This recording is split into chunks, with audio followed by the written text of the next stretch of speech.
Assalamualaikum warahmatullahi wabarakatuh. Alhamdulillah rabbil alamin.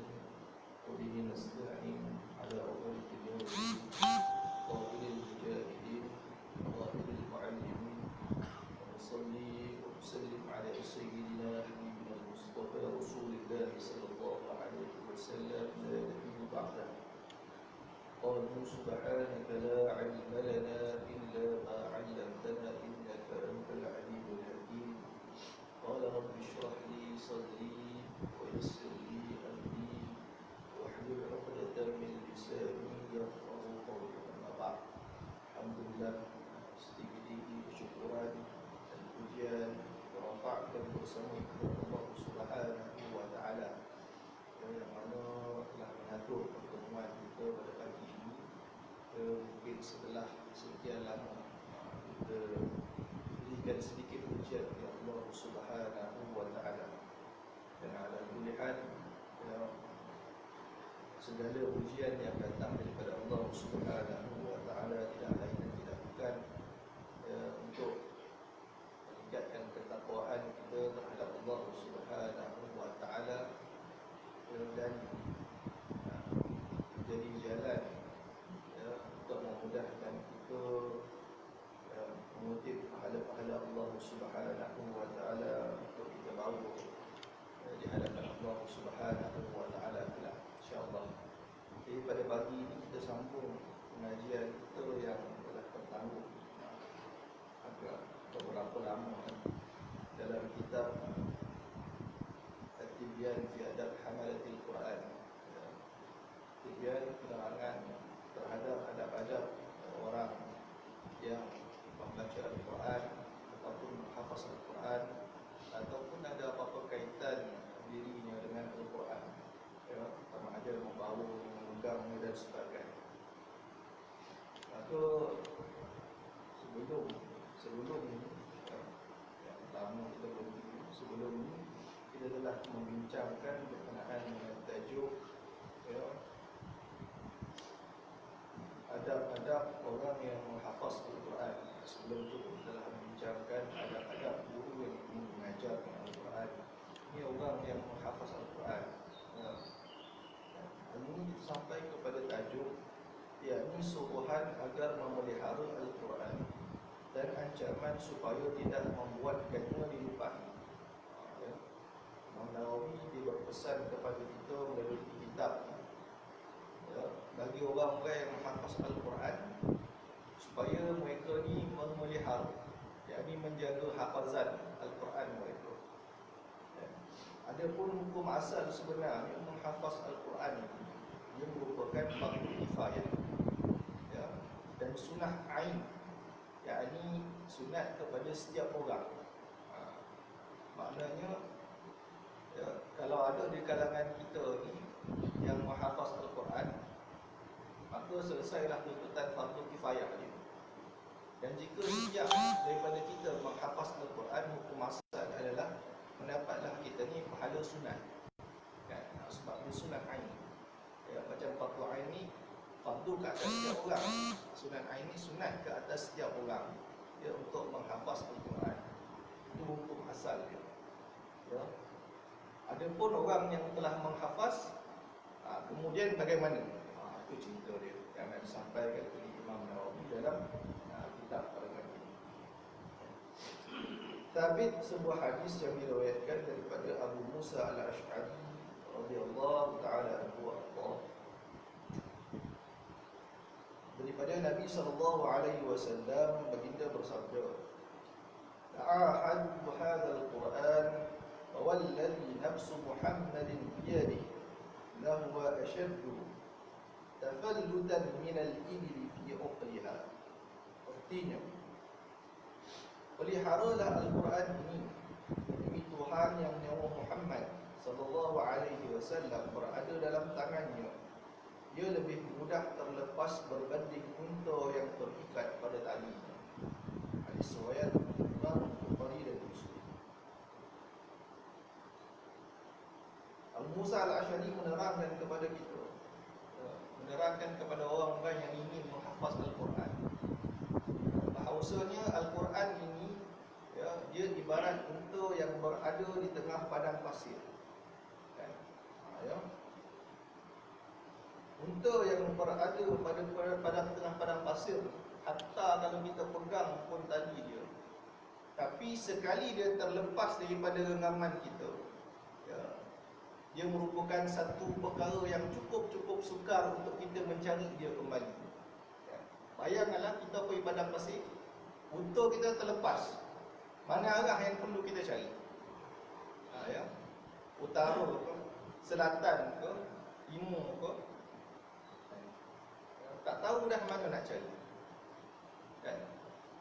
Jadi Al-Quran ini sebab apa diumpamakan dengan perkara tersebut? Ya, kerana Nabi nak beritahu saat kita mula menghafaz Al-Quran, ya, peliharalah dengan sesungguh-sungguhnya. Ya, jaga dengan sesungguh-sungguhnya. Ya, jangan kita hafaz dengan sambil lewa. Apa sahaja ayat yang telah dihafaz dalam tu, jangan kita hafaz dengan sambil lewa. Kalau orang tanya, kalau pada orang yang menghafaz Al-Quran, hafal Quran ni senang je. Bab menghafal paling mudah. Paling mudah. Mungkin ada di antara kita yang merasakan payah. Tapi ya, di antara dua perkara, yakni menghafaz dan mengingatkannya, menghafazlah yang paling mudah. Dan mengingatkannya itulah yang paling sukar, paling payah. Kita duduklah, kalau kita fokus, kita duduk, kan? Duduk macam ni lah, kalau tak ada kuliah. Rasanya, kalau kita menghafal ayat-ayat lazim, diberi masa setengah jam, kita boleh hafal. Tapi saat kita baru mula menghafal surah tersebut, kita dapat hafal tu dah seronok dah. Tapi jangan kita rasa ingatan kita tu akan berkekalan dengan ayat yang kita baru hafal. Tak semestinya. Tak semestinya dia akan berkekalan. Kalau kita tak jaga dia, dia tak akan kekal. Ibnu Umar radhiyallahu anhuma meriwayatkan Rasulullah sallallahu alaihi wasallam bersabda, "Innama mathalu sahibul Quran kamathalil ibil mu'allaqah in ahada 'alayha amsakaha wa in atlaqaha dhahabat." Artinya, perumpamaan seorang penghafaz Al-Quran ibarat unta yang terikat. Jika dia memeliharanya, ia tidak lari. Jika dia melepaskannya, ia akan pergi. Riwayat Bukhari dan Muslim. Ya. Itu antara hadis-hadis ataupun hujah-hujah yang mana Nabi menyeru kita supaya kita menjaga hafazan Al-Quran kita. Ya. Tetapi ada beberapa perbahasan ulama yang berkenaan dengan hukum untuk kita memelihara hafazan Al-Quran. Jadi beberapa perbahasan ulama. Antaranya Syekh Zakaria Al-Ansari, dia mengatakan apa? Dia mengatakan bahawa kalau Syekh Zakaria Al-Ansari ni pendapat dia agak keras sedikit. Dia kata berdasarkan dalil-dalil yang ada, hadis-hadis Nabi yang ada, maka orang yang melupakan Al-Quran ini, orang yang melupakan Al-Quran ini, dia akan mendapat dosa besar. Dia hafaz, kemudian dia lupa, ya, maka akan dapat dia dosa besar kerana melupakan hafazan Al-Quran. Lupa dia hafazan Al-Quran. Adapun ya, Al-Imam Ar-Ramli dia mengatakan apa? Orang yang menghafaz Al-Quran kemudian dilupakan dia, ya, ataupun lupa akan dia Al-Quran kerana kecuaian diri dia ataupun kerana sifat malas. Dia menghafal Al-Quran dan menghafal ayat-ayat daripada Quranul Karim, kemudian kita malas nak mengulang, nak membacanya.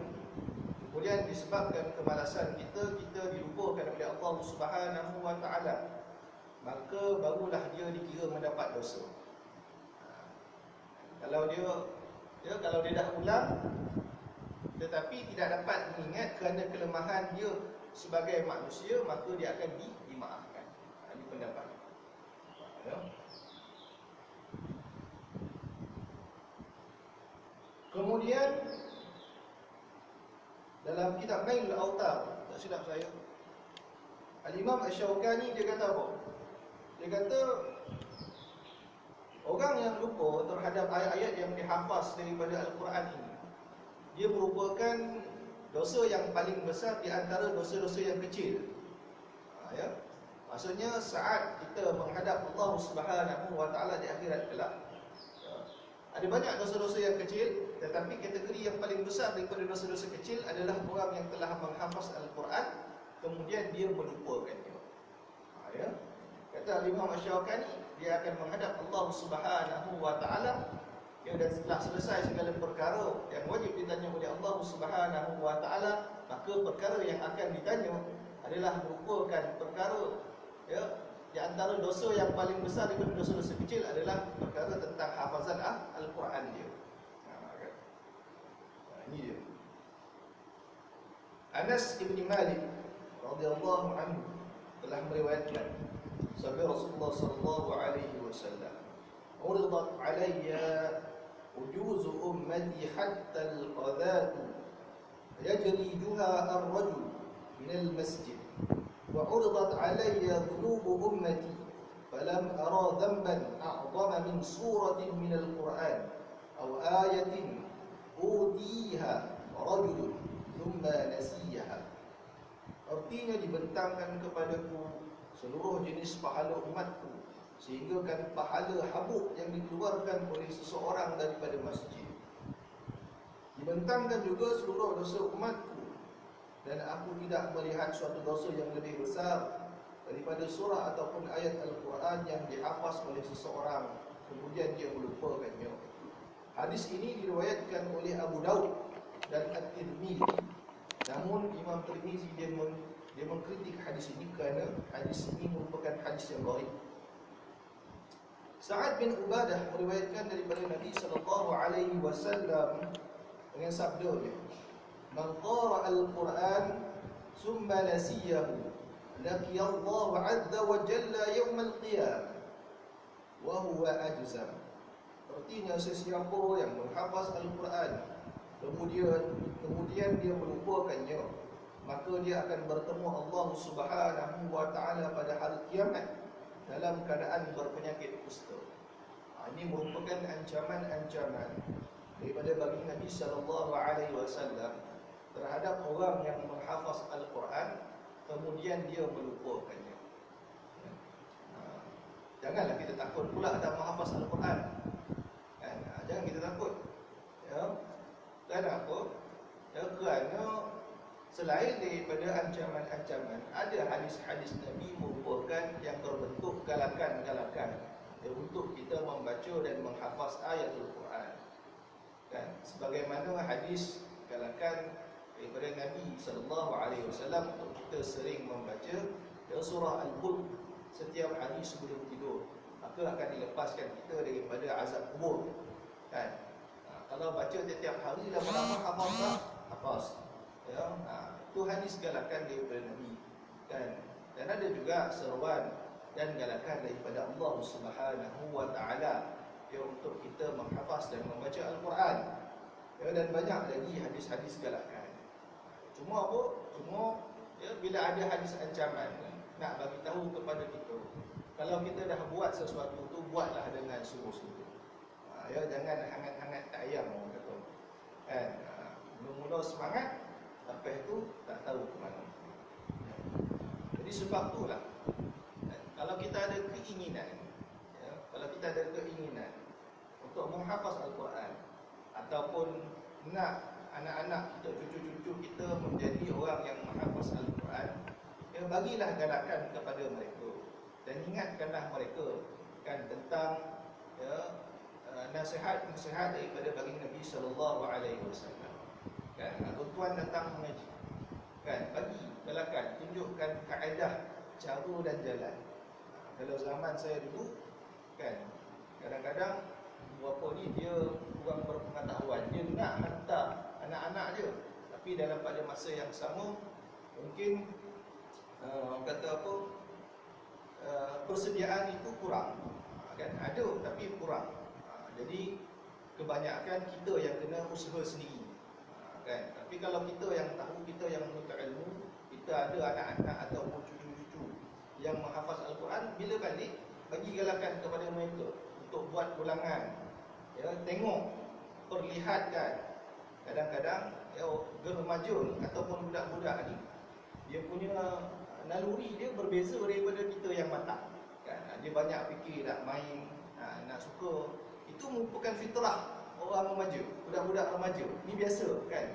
Cuma kita yang lebih matang ni kena mempersiapkan mereka dan mempersiapkan diri kita, ya, supaya mereka ni nanti bila mereka ni masuk ke dalam dunia sebagai penghafaz Al-Quran, mereka ni telah diberi persediaan yang cukup dan juga sokongan yang cukup daripada ahli keluarga, insya-Allah. Dan kemudian, ya, satu galakan, satu daripada perkara yang bagi Nabi SAW ajarkan kepada kita untuk mengingat Al-Quran, ya, hadis daripada Imam Muslim, ya, wa idza qama sahibul Quran faqara'ahu bil-laili wan-nahar dzakruhu wa idza lam yakun bihi nasiyahu. Nabi kata apa? Kaedah yang Nabi ajar kepada kita ni, umat dia, Nabi ada ajar. Nabi tak tinggalkan kita kosong. Nabi kata kalau orang nak menghafaz Al-Quran, nak mengingat, ini cara dia. Nabi kata, ya, Nabi kata wa idza qama sahibul Quran, apabila bangun sahibul Quran, yakni orang yang menghafaz Al-Quran, ya, faqara'ahu bil-laili, kemudian dia membacanya pada waktu malam. Membaca ni maksudnya apa? Baca pada waktu malam. Baca pada waktu malam ni maksudnya dia baca dalam solat. Faqara'ahu, baca yang Nabi sebutkan ni, baca yang macam mana? Bukan baca sahaja, tapi baca dalam solat. Waktu malam ni apa dia? Maghrib, Isyak dan juga solat malam, yakni qiyamul lail. Ayat yang kita dah hafaz tu bawa dalam solat, ya. Wa idza lam yakun bi nasiyahu, ya. Dan juga pada waktu siang, ya. Siang dan malam, kan. Setiap solat kita siang ada solat, kan. Subuh tadi, Zuhur, Asar, Maghrib, Isyak, bawa ayat-ayat yang telah kita hafaz siang dan malam, ya, maka dia akan ingat, ya. Dia akan ingat. Wa idza lam yakun bihi nasiyahu, dan kalau dia tak buat, dia tak mendirikannya, maknanya dia hafal-hafal tapi tak baca dalam solat, nasiyahu, Nabi kata, maka akan dilupakanlah ia daripada apa yang telah dia hafal. Jadi petua dia Nabi dah ajar dah kepada kita. Cara nak mengingat, bawa dalam solat. Sebab tu tuan-tuan, ya, tuan-tuan semualah, kan, kita boleh ingat, kita boleh tengok, kita boleh lihat, ya, ingatan tuan-tuan kuat masa bila? Ya, masa solat subuh hari Jumaat, imam bawa surah Sajadah dengan insan. Kalau tuan-tuan yang dah lazim berpuluh tahun pergi masjid, ikut surah Sajadah tu, imam lupa, tuan-tuan pun boleh tunggu, kan. Dengar suara tu bersahut-sahut-sahut, kan. Kalau kita tak hafal pun, dah berpuluh tahun kita dengar, kita boleh tahu dah imam salah ke ayatnya, kan. Ya. Sebab apa? Sebab dilazimi kita mendengarnya dalam solat. Itu mukjizat Quran. Dan kita lazim dengar dalam solat tu, kita tahu, oi, ini salah ni, kan. Ya, ini salah ni. Walaupun kita yakin tak yakin, ni dah hafal betul-betul ke tidak, tapi kita tahu. Ya. Apatah lagi suratul Fatihah yang telah bertahun-tahun lamanya, kan. Adalah imam salah, ada jadi kejadian imam yang salah, tertinggal ayat, tersalah baris, lagilah kita nampak. Sebab apa? Sebab lagilah lama kita dah baca suratul Fatihah, ya, di dalam solat.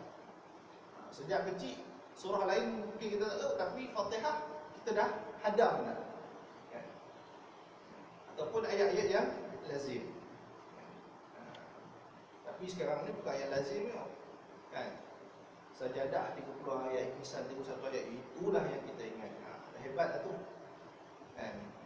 Kalau ayat lazim tu dia tak cukup hebat ni. Sajadah Ihsan hebat. Kan? Kadang-kadang ada di antara kita lain surah Baqarah pun dia ingat, dia boleh tahu juga. Kan? Itu maknanya memang kita ni dah termasuk dalam kalangan orang-orang yang hebat. Ya. Tajuk yang seterusnya, orang yang tertidur sebelum membaca wiridnya di waktu malam. Ya. Umar bin Khattab radhiyallahu anhu meriwayatkan dengan berkata, sabda Rasulullah sallallahu alaihi wasallam, man nama an hizbihi min al-layli aw an shay'in minhu faqara'ahu ma baina salati al-fajr wa salati al-dhuhr kutiba lahu ka'annama qara'ahu min al-layl. Artinya, sesiapa yang tertidur sebelum membaca zikirnya di waktu malam atau sebahagian daripadanya, kemudian dia membacanya di antara solat subuh dan zuhur, maka ditulis pahala baginya seolah-olah dia membacanya pada waktu malam. Apa yang dimaksudkan zikir pada hadis ini? Ada ulama membahaskan zikir yang dimaksudkan adalah pada saat dan ketika dia bangun, pada qiyamul lail, setelah selesai dia menunaikan solat-solat sunat, maka dia duduk dan membaca Al-Quran seketika sebagai zikir dan juga wiridnya. Ya. Dan ada juga ulama yang mengatakan zikir itu adalah zikrullah. Dia mengingati Allah Subhanahu wa taala. Ini kita menceritakan tentang orang yang menjadikan zikir ataupun bacaan Al-Quran ini sebagai suatu kelaziman. Ya. Dia apa sahaja pahala yang dilakukan sebagai kelaziman ni, dia ada sesuatu yang istimewa terhadap fadilah dia. Sebagai contohnya, sebagaimana yang Nabi beritahu, selalu dilazimi dia bangun pada waktu malam, ya, kemudian dia bertahajud, menunaikan solat-solat sunat, dan kelaziman dia juga untuk berwirid ataupun membaca ayat daripada ayat-ayat Al-Quran. Ini kelaziman dia. Contohnya 10 tahun dia memang buat, tiba-tiba satu hari dia tak dapat bangun malam, ya, kan? Ada keuzuran dia tak dapat dia bangun malam, maka dia menggantikan, ya, di antara, dikata apa, di antara solat subuh dan zuhur. Dan maksudnya dia menggantikan selepas daripada subuh sehinggalah waktu zuhur, ya, dia ambil pada mana-mana waktu yang kosong, dia ganti. Sebab malam tadi dia tak bangun, maka dia ganti. Pahala dia dapat sama tak? Sama, seolah-olah dia membaca Al-Quran tadi ketika dia sedang berqiyamul lail, ataupun dia membaca wiridnya, ya, ketika dia berqiyamul lail. Sama. Ya. Dia sama juga dengan keadaan orang yang lazim menunaikan solat sunat fajar. Ya, solat sunat fajar, ya, sebelum daripada waktu subuh. Ini kita cerita orang yang lazim, orang yang tak pernah tinggal. Ya. Dan boleh tak dia gantikan solat sunat fajar tadi selepas daripada waktu subuh? Dia dah lama buat ni, berpuluh tahun. Tiba-tiba satu hari dia tak buat. Kan? Persoalannya, boleh tak dia gantikan? Boleh. Untuk orang yang biasa buat. Kan? Kita yang baru seminggu buat, tiba-tiba so, macam tak juga, tak dapat ada pahala dia. Tapi kalau orang yang melazimi, ya, dia lazim buat, tiba-tiba satu hari dia tinggal, boleh tak dia buat? Boleh. Dapat tak dia pahala yang sama? Dapat dia pahala yang sama. Ya? Sama juga sebagaimana orang yang lazim, ya, menunaikan solat sunat tahiyatul masjid. Dan setiap hari dia datang awal, dia buat solat sunat tahiyatul masjid. Satu hari dia terlewat, maka tidak sempat dia, dan terpaksa dia mengikut imam terus. Selepas daripada itu, boleh tak dia buat? Boleh dia buat. Dapat pahala yang sama tak? Fadilat yang sama. Untuk orang yang sentiasa melazim. Ya. Sulaiman bin Yasar meriwayatkan dengan berkata, Abu Usaid radhiyallahu anhu berkata, Nimtul bari hada an wirdi hatta asbah. Falamma asbah istarja'tu wa kana wirdi suratul Baqarah. Fara'aitu fil manami ka'anna baqaratan tantahuni. Artinya, semalam aku tertidur sehingga subuh tanpa membaca wirid. Ya, setelah tiba waktu pagi, aku mengucapkan istirja', yakni inna lillahi wa inna ilaihi raji'un. Dan wiridku ialah suratul Baqarah. Maka aku melihat dalam mimpiku seolah-olah seekor lembu sedang menenduk. Ini para ulama, orang-orang yang alim, mereka ni kalau meninggalkan sesuatu amalan tu, mereka ni terus kata apa, dapat ancaman lah. Kan kenapa? Kerana meninggalkan amalan-amalan yang telah dilazimi oleh mereka. Ancaman ni berbentuk nasihat sebenarnya. Sebab tu Sulaiman bin Yasar dia kata apa? Dah setiap malam dah wirid dia baca suratul Baqarah. Kan? Wirid baca surah Baqarah tuan. Ya. Kan? Kita tak mampu nak wirid baca surah Baqarah dah. Kan? 200 lebih ayat. Kan? Tapi dia wirid dia baca suratul Baqarah. Satu malam dia tak dapat baca surah Baqarah. Dia tertidur. Saat dia tertidur bermimpi dia. Kan? Seekor lembu datang menenduk dia. Sebab apa? Sebab Baqarah tu apa? Sapi betina. Lembu kan? Marah suratul Baqarah, ya, kerana hari itu tak baca, ditanduknya dalam mimpi Sulaiman bin Yasar. Dan ini orang-orang alim. Ya, dia dapat petunjuk daripada Allah Subhanahu wa taala sebagai galakan untuk dia terus beramal lagi. Kan? Sama ada berbentuk orang kata apa? Mimpi yang memberi galakan ataupun mimpi yang bersifat Al-Quran.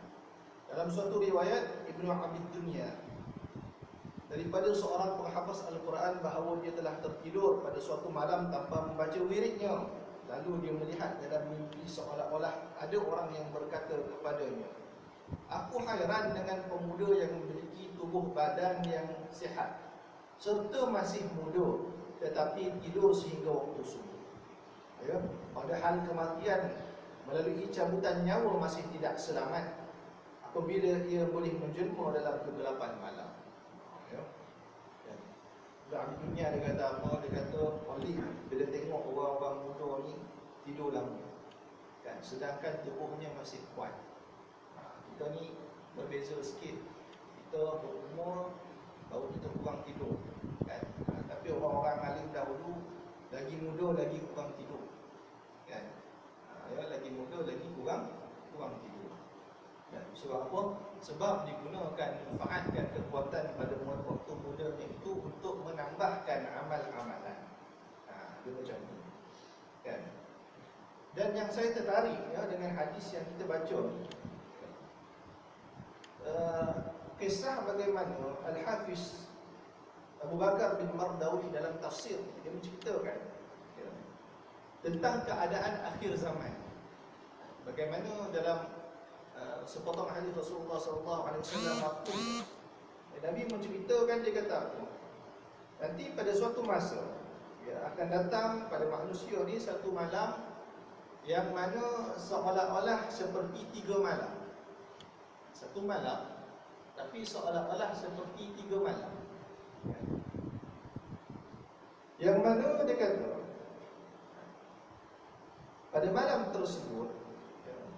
tersebut kan, akan ada orang yang daripada dahulunya sehinggalah ke malam itu dia akan bangun pada waktu malam, ya, kemudian menunaikan salatnya, wiridnya, kemudian dia tidur dan bangun lagi, kemudian menunaikan salatnya dan wiridnya, kemudian dia tidur dan kemudian bangun lagi sekali, menunaikan salatnya, wiridnya, kemudian dia tidur. Dan orang-orang pun datang melihat kepada dia. Orang ramai ni datang melihat kepada orang-orang macam ni. Kemudian orang yang melihat ni dia dalam keadaan tertanya-tanya, bingung, pelik, kenapa? Ya. Dan saat mereka melihatkan keadaan tersebut, Nabi kata mereka ni pergi berlari dengan laju, pergi ke rumah Allah Subhanahu wa taala untuk menunaikan ibadah. Nak ceritakan pasal orang yang bangun malam, yang tidur kemudian wirid pada waktu malam. Dia kata, orang yang melihat orang ni bangun, tidur, solat, wirid, bangun, tidur, solat, wirid, kan, mereka ni bila lihat keadaan tu mereka pelik. Bukan lihat orang tu, lihat keadaan waktu tu mereka pelik. Ya, kemudian mereka ni lantas pergi ke rumah-rumah Allah Subhanahu wa taala. Nabi kata, pergi rumah Allah. Ya, pergi masjid. Mereka buat ibadah. Tapi apa Nabi pesan pada akhir hadis tersebut? Nabi kata, ya, saat mereka pergi menunaikan ibadah tersebut, ya, ia tidak berguna lagi untuk diri mereka. Apa maksud Nabi tersebut? Maksudnya, ya, akan ada orang yang bangun pada waktu malam menunaikan wiridnya daripada zaman Nabi sehinggalah kepada akhir zaman. Akhir zaman, ya, sehinggalah matahari terbit kepada sebelah barat. Terbit ke sebelah barat pun orang yang beribadah dia akan kekal dalam keadaan beribadah. Sehinggalah dia tak perasan pun matahari dah terbit sebelah barat. Dia bangun, ya, pada waktu malamnya, kan? Bangun pada waktu malam, ya, ibadah, wirid. Kemudian dia tidur, kan? Ya, nak menanti kepada waktu subuh. Tapi dia rasa lama, panjang, dia bangun balik, kan? Bangun untuk kali kedua. Ya, solat malam, wirid, tidur balik. Kan? Dia tak sedar keadaan dekat luar ni. Tapi orang-orang yang berada di luar dia sedar. Kan? Nabi kata apa? Orang-orang yang melihat keadaannya, maka berhamburlah mereka pergi ke rumah-rumah ibadah, rumah-rumah Allah Subhanahu wa taala. Kan? Untuk menunaikan ibadah. Sebab orang tengok matahari dah terbit dekat barat. Maka orang-orang yang luar ni yang tak biasa menunaikan ibadah ni dah tengok matahari terbit sebelah barat, maka mereka ni cari pudung, pergilah rumah Allah Subhanahu wa taala nak beribadah, nak bertaubat. Kan? Orang yang kekal dalam ibadah ni dia tak tahu pun dia kekal juga dalam ibadah. Ya. Maka Nabi kata apa? Orang yang melihat keadaan ni baru nak pergi bertaubat dah terlambat. Tak dikira lagi dah. Ya. Tapi orang yang dalam ni yang sememangnya istiqamah dengan ibadah dia, qiyamul lail dia, bangun malamnya macam mana? Inilah orang yang diterima pada saat waktu. Sebab apa dia jadi macam tu? Sebab dalam hadis Nabi yang lain, Nabi sebutkan tentang keadaan orang ni. Nabi kata orang ni bangun pada waktu malam, kan? Kemudian matahari telah terbit sebelah barat, sehinggalah orang yang melihatnya tadi ni pergi ke rumah ibadah, kemudian menunaikan ibadah. Orang ni bangun 2-3 kali. Sebab apa? Sebab saat dia matahari terbit sebelah barat, ya, setelah selesai orang ni menunaikan ibadah pada kali ketiga, matahari tadi kembali ke tempat asalnya untuk terbit, yakni kembali semula ke timur. Ya. Kan? Dan orang-orang yang kata apa, lihat keadaan ni, mereka pergi ni, mereka merasakan bila matahari tu kembali kepada timur ni tadi, seolah macam sempat lagi lah nak bertaubat. Padahal sebenarnya tidak sempat lagi dah. Ceritakan ni keadaan juga kiamat nanti. Matahari bila terbit daripada sebelah barat tu, dia bukan terbit terus kat sebelah barat. Dia terbit sebelah barat, kan? Sehinggalah orang yang menunaikan solat malam ni mereka tak sedar. Sebab apa? Sebab bila terbit kat sebelah barat tu, sebenarnya keadaan menjadi gelap gelita. Sehingga kan dia bangun berkali-kali untuk menunaikan solat dia, qiyamul lail dia, wirid dia pada waktu malam. Kemudian barulah dia jatuh balik ke tempat asalnya, yakni di timur. Barulah hari jadi siang. Tapi bila keadaan macam tu, orang yang sedar ni tadi baru nak sedar, taubat dah kat timur. Orang yang tak sedar lagi lah, ya, tak ada harapan dah di sisi Allah Subhanahu wa taala. Kenapa? Kerana Nabi nak beritahu ada berbagai-bagai keadaan manusia ketiga itu. Ada orang yang istiqamah lagi dengan ibadahnya, ada orang baru nak sedar, ada orang masih tak sedar. Ya. Inilah dia realiti kehidupan. Ya. Realiti kehidupan di dunia. Ada orang yang sampai pada waktunya dia sedar, ada orang yang memang dah sedar awal, ada orang yang sampai mati pun memang tak sedari. Ya. Jadi pilihan berada di tangan kita. Ya, semoga kita ni tergolong dalam golongan orang yang sentiasa diberi kesedaran oleh Allah Subhanahu wa taala. Dan sama sebagaimana, ya, apa yang diceritakan oleh Ibn Dunia tadi. Dan hairan melihat pemuda-pemuda yang ada kesihatan tapi tak dimanfaatkan dia. Dan, jadi kita ni mintalah agar kita ni termasuk dalam golongan yang memanfaatkan tubuh kita ni untuk kebaikan, untuk Allah Azza wa Jalla, untuk agama, ya, dan untuk manfaat diri kita sendiri, dan kita minta dijauhkan oleh Allah Subhanahu wa taala daripada perkara yang melalaikan, merosakkan, ya. Dan sebab apa? Kesimpulannya ada dua hukum tadi yang kita bincangkan.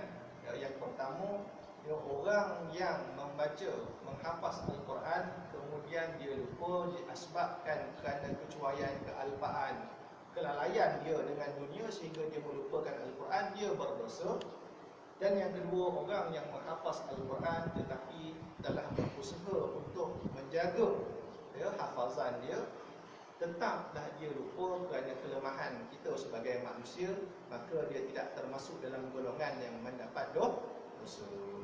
Ya, jadi sekarang usahalah untuk pertemuan kita pada kali ini, dan moga-moga segala yang baik itu datang daripada Allah Subhanahu wa taala, dan segala kekurangan daripada penyampaian pada hari ini adalah daripada kelemahan diri saya sendiri. Wabillahi taufiq wal hidayah. Assalamualaikum warahmatullahi wabarakatuh. A'udzu billahi minasyaitonir rajim. Bismillahirrahmanirrahim.